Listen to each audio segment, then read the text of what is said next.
Oke,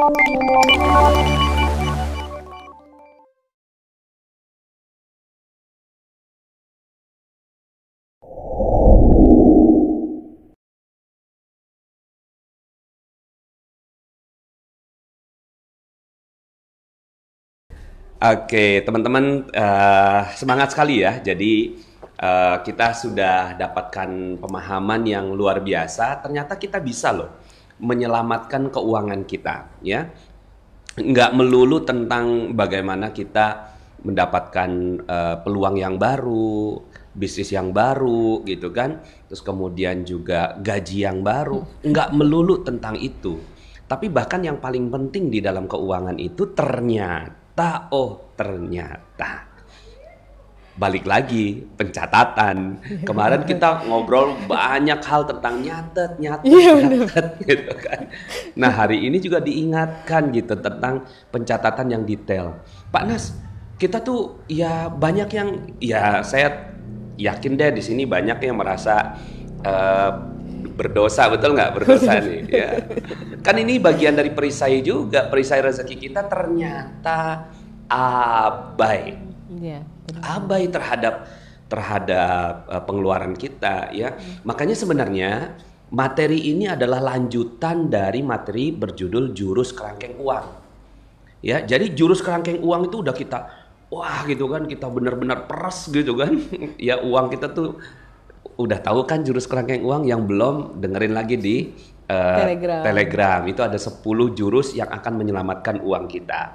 Oke, mungkin sambil saya pantau beberapa pertanyaan-pertanyaan yang masuk gitu. Nih ada pertanyaan.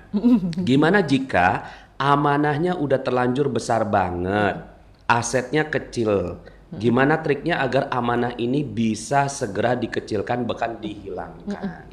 Ya silakan Mbak Ika. Oh langsung jawab ya Pak ya? Iya satu jadi gini sih, terutama buat teman-teman yang masih ada amanah ya. Pertama ya udah kita acceptance saja ya. Dari kemarin juga udah ngomongin itu ya soal menerima dulu. Udah menerima bahwa ya ini takdir untuk kita gitu, itu yang pertama. Yang kedua, kalau boleh saya saran, bikin goals keuangannya berarti satu aja dulu. Fokus sama menyelesaikan amanah. Gitu. Karena apa? Karena kalau misalnya amanahnya masih sangat banyak, beda ya kalau amanahnya masih bisa dikontrol ya. Cuma kalau amanahnya masih sangat banyak, percaya Bapak Ibu sekalian akan sangat sulit untuk berinvestasi. Sulit sekali. Makanya tadi kenapa saya juga bilang setiap bulan harus positif, karena nggak mungkin kita bisa berinvestasi ketika setiap bulan kita negatif. Itu halusinasi aja Bapak Ibu, itu maya aja investasinya. Pastinya nanti bakalan diambil lagi. Jadi kalau misalnya kita masih punya amanah dan amanah itu jumlahnya cukup besar ya buat kita gitu ya. Kalau saya boleh saran, tahun ini fokus pada penyelesaian amanah. Jadi mungkin tidak terpaksa tidak berinvestasi dulu, tidak misalnya kayak, oh Mbak aku pengen banget punya goals rumah, atau Mbak aku pengen banget punya goals beli sepeda gitu misalnya ya. Mungkin itu ditahan dulu gitu. Kalau dirasa amanah ini terlalu memberatkan. Saya sedikit cerita 2018 itu saya masih punya amanah teman-teman. Sehingga ketika tahun 2018 masuk, saya dan suami itu bertekad untuk menyelesaikan amanah tersebut. Jadi kami punya hutang KPA gitu ya, karena nyicil kan, dan kayaknya punya utang tuh nggak enak banget gitu ya, rasanya tuh berat banget buat kami. KPA itu apa? Kredit pemilikan apartemen Pak. Oke. Jadi waktu itu punya hutang kredit pemilikan apartemen, nyicil sih, tidak mengganggu keuangan juga, cuman tahu nggak sih teman-teman ya, jadi orang yang punya hutang itu rata-rata punya masalah di punggung. Saya nggak tahu kenapa, tapi itu rasanya kayak badan gitu ya. Mungkin psikologis juga gitu. Pasti akan terasa berat kok. Itu udah sunatullahnya tuh kayak gitu. Jadi di badan pun akan berasa gitu. Dan punya hutang itu sifatnya kayak orang makan ini, nasi. Adiktif. Sekali ngutang, ayo ngutang lagi gitu loh. Iya, jadi harus hati-hati sekali, betul. Harus hati-hati sekali terhadap yang namanya amanah ini. Jadi udah bagus banget kalau Bapak Ibu sekalian tadi udah pengen memutus mata rantai ini gitu ya. Sehingga ketika 2018 masuk, target saya cuma satu teman-teman. Selesai amanah. Sehingga setiap ada uang kelebihan, mau berapapun tuh teman-teman tuh, langsung saya masukin ke tabungan, karena kan harus dikumpulin dulu ya untuk lunas gitu ya. Langsung saya masukin ke tabungan, ibaratnya saya lock lah, saya kunci gitu. nggak ada keinginan untuk beli yang aneh-aneh, nggak ada keinginan untuk beli yang macam-macam. Pokoknya goalsnya satu doang, tajem, lunasin amanah, udah. Jadi mungkin kalau misalnya boleh saran nih teman-teman yang ada amanahnya cukup besar, yang sekiranya mengganggu ya. Kalau nggak mengganggu sih, nyicil dengan syariah sih ya nggak masalah juga ya. Tergantung teman-teman. Tapi sekiranya mengganggu, fokus aja ke satu.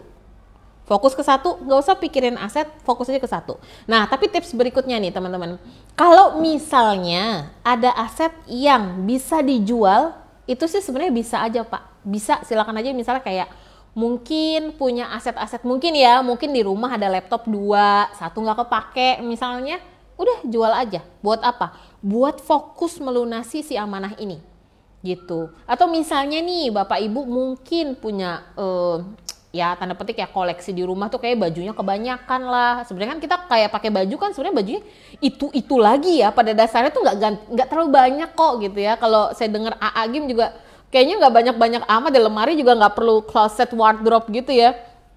Jadi kalau misalnya dirasa terlalu banyak mungkin dijual. Atau mungkin kayak kemarin saya baru megang case juga, dia ternyata dulu punya hobi fotografi. Jadi kayak punya kamera tuh kayak ada 5 gitu ya. Udah saya bilang jual aja 4.